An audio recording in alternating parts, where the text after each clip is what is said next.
public were soon let in to the secret.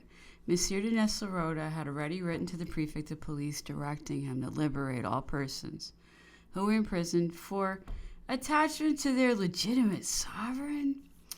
Soon after, the walls of Paris were placarded with the declaration of the Emperor Alexander made in his name and those of his allies, setting forth that they would not treat for the interests of France with the Emperor Napoleon or any member of his family.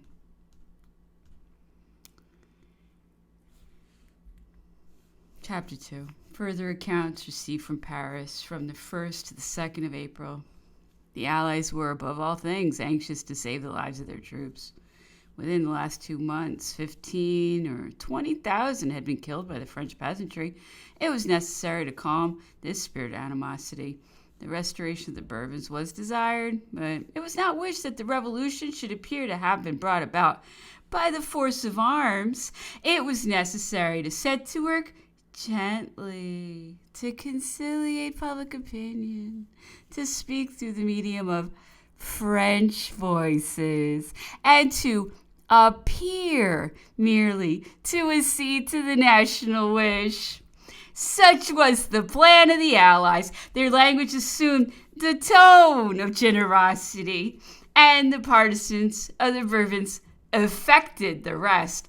This excited the revival of their principles. With all the ardor of zeal long repressed, they were seen running to and fro amidst the enemy's baggage and bivouacs on the quays, bridges, and boulevards. They addressed everybody, and all who listened to them were regarded as favoring their designs. They found useful auxiliaries among that class of placemen who were only anxious to keep themselves in office, and they obtained active proselytes among those whose ambition had not been gratified by the attainment of the honors and favors which they had spent 15 years in soliciting.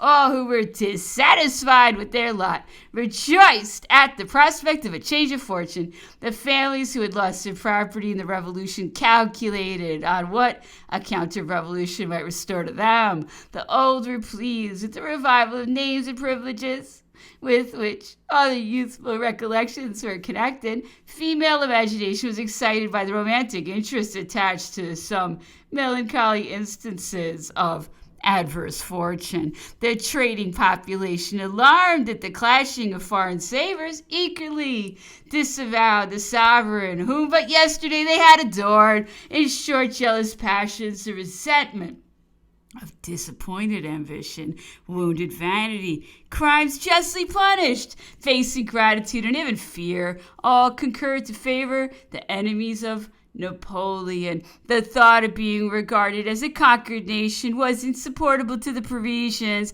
They wished at all events to escape that degradation, and they eagerly embraced the more tolerable ideas of a restoration.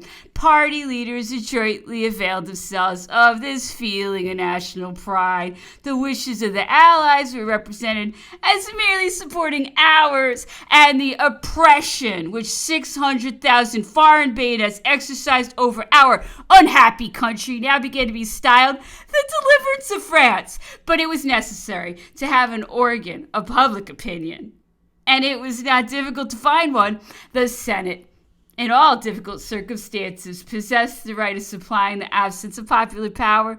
Napoleon's government had resorted to its aid in every great crisis. In the present case, therefore, recourse was likewise had to the Senate.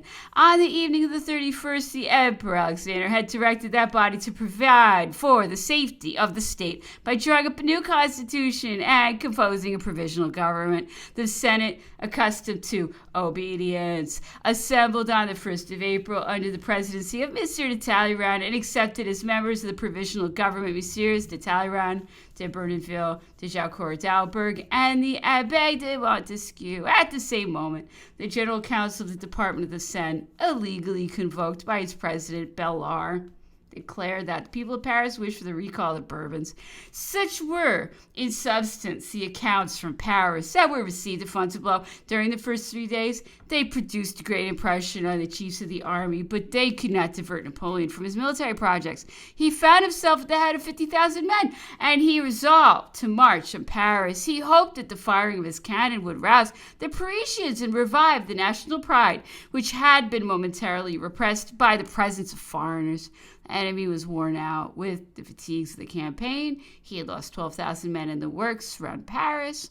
For some hours, he had been reposing in the security of success. His generals were dispersed in our hotels. His troops were scattered about in the labyrinths of the capital. A coup de main in Paris might produce some great result.